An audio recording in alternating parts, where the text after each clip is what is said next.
Welcome back. देखिए, पिछले video में नाइक्वेस्ट प्लॉट की बात कर रहे थे और मैं आपको बता रहा था कि कंटूर कैसे डिसाइड करते हैं। तो ये मैंने आपको कंटूर का पूरा डायग्राम दिखाया था। कंटूर बोले तो वो वाला एक कर्व, जिस कर्व पर हम एस की वो सारी वैल्यूज़ ले रहे हैं जिन वैल्यूज़ को जब हम जी एस एच एस पे रखते हैं तो corresponding G S H S plot बनाते हैं, जिसको हम नाइक्वेस्ट प्लॉट का नाम देते हैं। ठीक है ना। तो ये कंटूर को मैंने आपको बताया था एक ऐसा कर्व लेना चाहिए जो कि एंटायर राइट हाफ प्लेन को एनक्लोज कर सके। ठीक है ना। तो एंटायर राइट ऑफ प्लेन को एनक्लोज करने वाला मैंने कंटूर लिया, बट ये वाला जो पर्टिकुलर कंटूर है एक एग्जांपल का लिया है। जो एक एग्जांपल क्या था, मैंने बोला था जी एस एच एस अगर एक पोल है ओरिजिन पर।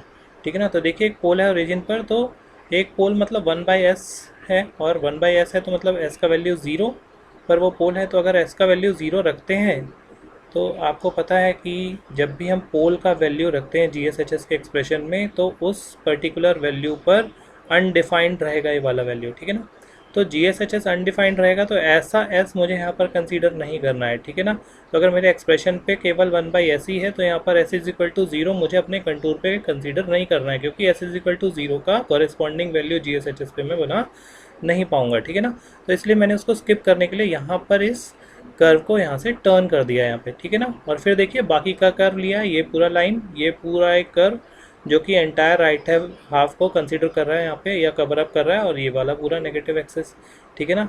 S1 S2 S3 S4 इनके नाम रखें। S1 ये स्ट्रेट लाइन, S2 ये मेरा राइट हाफ वाला ये सेमी सर्कल, S3 वाला ये स्ट्रेट लाइन, और S4 ये छोटा सर्कल। ठीक है ना, जो कि इस ओरिजिन को बाईपास कर रहा है। ठीक है ना।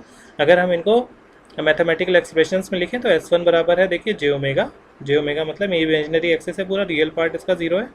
ठीक है। S2 मेरा देख लीजिए, मैंने आपको बताया था एक ऐसा सेमी सर्कल है जो एंटायर राइट हाफ प्लेन को कवर अप कर रहा है। तो वो सेमी सर्कल का इक्वेशन देखिए, सर्कल का इक्वेशन मैंने लिखा है R E to the power J theta, और इसमें आर अपना क्या है, टेंड्स टू इन्फिनिटी। ठीक है ना।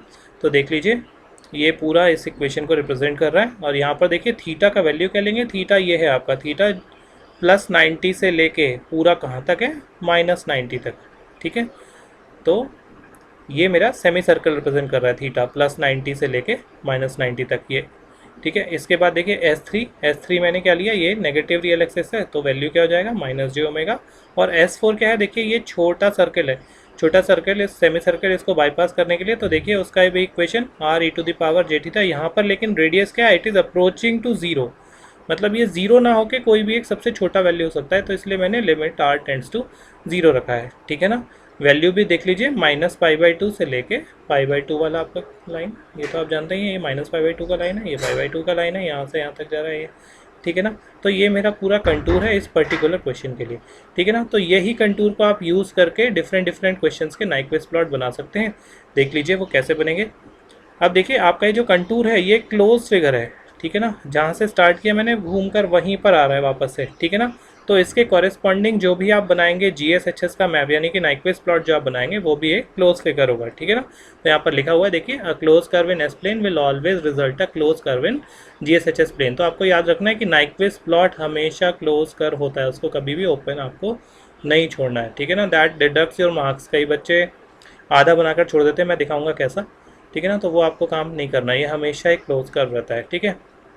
अब देखिए क्या, एक एग्जांपल के थ्रू देखते हैं। मान लीजिए मैंने एक ट्रांसफर फंक्शन लिया है, ये G S H s is equal to S1/s into 1+s into 1+2s। ठीक है ना। ये कैसा सिस्टम है, देखिए टाइप 1 सिस्टम है और इसका ऑर्डर कितना है, 3। ठीक है। अब मैं क्या करूँगा, डिफरेंट डिफरेंट जो मैंने कंटूर्स लिए थे यहाँ पे, कंटूर्स आपके कौन कौन से, ये S1 S2 S3 S4, इन चारों कंटूर्स के लिए अलग अलग मैपिंग करूँगा। तो देखिए पहला कंटूर मेरा जो था ये S1 is equal to j omega. ठीक है ना। तो मैंने भी क्या करा, इस एक्सप्रेशन में S का वैल्यू क्या रखा, जे ओमेगा।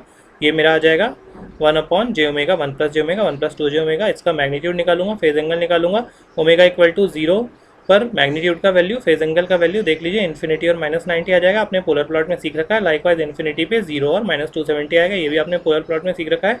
तो कुल मिला के मैंने इस S1 कंटूर की मैपिंग में किया क्या है, मैंने इसका एक पोलर प्लॉट ड्रॉ कर दिया। तो वो पोलर प्लॉट आप देख लीजिए, इजीली ऐसा बन जाएगा। ऐसा आप पहले भी क्वेश्चंस में देख चुके हैं। तो ये मेरी मैपिंग है कंटूर 1 के लिए। लाइकवाइज देखिए, अगर मैं सेकंड कंटूर देखता हूँ तो सेकंड कंटूर मेरा था क्या, वो देख लीजिए एक बार ग्राफ में।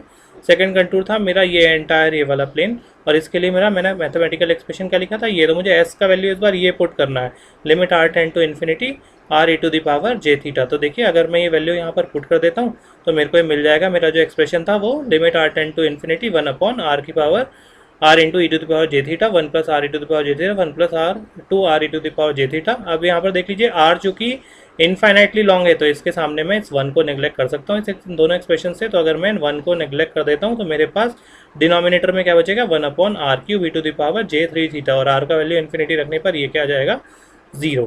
ठीक है ना। तो ये जो मेरा S2 कंटूर पे जितने भी S के वैल्यूज़ हैं इनको अगर मैं इनके कॉरेस्पॉन्डिंग GSHS निकालूंगा तो वो मुझे क्या मिलेगा, हमेशा क्या दिख रहा है यहाँ पे ओरिजिन मतलब 0 मिलेगा। तो GSHS का वैल्यू क्या मिलेगा उन सब के लिए 0। और ये कब तक मिलेगा 0, तो देखिए इसके लिए मैं एक शॉर्टकट आपको बता रहा हूँ, जब तक आपके डिनोमिनेटर का ऑर्डर न्यूमिनेटर के ऑर्डर से बड़ा है, ठीक है ना, तब तक आपको जितने भी ये आप सेमी सर्कल वाले कंटूर पे मतलब S2 कंटूर पे जब भी आप मैपिंग करेंगे तो मैपिंग कहाँ पर आपको मिलेगी, आपको ओरिजिन पे। तो ये आप ध्यान रख लीजिएगा, इसको आप नोट कर लीजिएगा। ठीक है ना। तीसरा आपका देखिए, तीसरा वाला जो मेरा कंटूर था वो देख लीजिए क्या है, एक बार देख लेते हैं, ये वाला लाइन। ठीक है ना। इसके लिए एक्सप्रेशन क्या था, माइनस जे ओमेगा। तो माइनस जे ओमेगा अगर मैं यहाँ पर रख दूँ तो देख लीजिए माइनस जे ओमेगा रखा, तो इसको रखने के बाद देखिए वो जो जे ओमेगा रखने पर एक्सप्रेशन आया था उसका ये कंजुगेट है। तो लाइकवाइज इसका जो मैपिंग होगी वो GSHS वाला कर्व भी इसका मिरर इमेज बनेगा, किसका, जो S1 के केस में हमने बनाया था। ठीक है ना। तो S3 का मैपिंग जो होगी वो S1 की मैपिंग का बिल्कुल मिरर इमेज बनेगी। मैंने यहाँ पे लिख दिया mapping will be the mirror image. Likewise अगर आप S4 का बनाएंगे तो S4 में इस बार आप वैल्यू क्या रखेंगे, वो एक छोटा वाला जो सेमी सर्कल था आपको बताया था ना ओरिजिन को बाईपास करने के लिए, तो ओरिजिन को बाईपास करने के लिए छोटे वाले सर्कल के लिए, तो इसके लिए जो मैथमेटिकल एक्सप्रेशन था वो मैंने यहाँ पे पुट कर दिया। अब यहाँ पे देखिए इस बार मैं आर चूँकि मेरा बहुत ही छोटा है तो 1 के सामने इस आर वाले एक्सप्रेशन को नेग्लेक्ट कर सकते हैं। तो मैंने यहाँ पे इस ब्रैकेट में 1 बचेगा, यहाँ पे 1 बचेगा, तो कुल मिला के नीचे ये बचेगा। और यहाँ पर देखिए मैंने किया क्या है, इस आर 1/r की जगह अगर मैं आर रख दूँ तो ये अगर 0 को टेंड कर रहा है तो ये किसको टेंड करेगा, इन्फिनिटी को। तो मैंने कैपिटल आर के टर्म्स में इस एक्सप्रेशन को लिख लिया। बस डिफरेंस क्या है कि यहाँ पर ई की पावर में माइनस जे थीटा आ गया। अब यहाँ पर वहाँ पर थीटा आपका टेंड कर रहा था कहाँ से कहाँ तक, माइनस इन्फिनिटी से इन्फिनिटी तक, तो यहाँ पे माइनस थीटा टेंड करेगा क्या, π/2 से, सॉरी इन्फिनिटी कह रहा हूँ, माइनस π/2 से π/2 तक। तो यहाँ पर माइनस थीटा आपका टेंड करेगा कहाँ से कहाँ तक, π/2 से माइनस π/2 तक। ठीक है ना। तो ये मेरा हो गया S4 का। ठीक है। तो ये एक्सप्रेशन बता क्या रहा है, देखिए ये आपको बता रहा है एक सर्कल, ये इक्वेशन, ये S रखने पर इक्वेशन क्या आ रही है, एक सर्कल जिसका रेडियस है R और रेडियस इनफाइनाइट लेंथ का या इनफाइनाइट को अप्रोच कर रहा है रेडियस। ठीक है ना। और कहाँ से कहाँ तक बन रहा है देख लीजिए, π/2 मतलब वो आपका π/2 वाला लाइन कौन सा है, ये π/2 से लेके आपका कहाँ तक बन रहा है, माइनस π/2 तक। तो लिखा है मैंने mapping will be a semi circle of infinite radius, और थीटा का वैल्यू क्या है, π/2 से लेके माइनस π/2 तक। अगर अपन सारे कंटूर्स के लिए मैपिंग को मैं ड्रॉ करूं तो देखिए S1 के लिए आपका ये पोलर प्लॉट, S2 आपका ओरिजिन यहीं का यहीं मैंने प्लॉट नहीं करा, S3 के लिए इसका मिरर इमेज, और S4 के लिए आपको बताया सेमी सर्कल जिसका रेडियस इन्फिनिटी है। तो इनफाइनाइट रेडियस यहाँ दिखा नहीं सकते, इसलिए इस कर्व को यहाँ पर ऐसे ड्रॉ कर दिखा देते हैं। तो कुल मिला के मेरा एक क्लोज फिगर बना है। तो ऐसा क्लोज फिगर आपको नाइक्विस्ट प्लॉट में बनाना है। ठीक है। अब ये देखिए ये मेथड थोड़ा सा डिफ़िकल्ट है, तो नेक्स्ट वीडियो में आपको दिखाऊंगा कि कैसे ये सब चीज़ों से अवॉइड करें, बार बार कंटूर वगैरह ना चेक करना पड़े, आप डायरेक्टली कैसे बना सकते हैं किसी भी नाइक्विस्ट प्लॉट को, ये देखिएगा। क्योंकि अभी तक मुझे पता है 2 वीडियोज़ में कुछ समझ में ज़्यादा आया नहीं होगा आपको, मुझे भी समझ में नहीं आया कि मैंने आपको क्या समझाया। ठीक है ना। तो मिलते हैं नेक्स्ट वीडियो में and will show you. Thank you.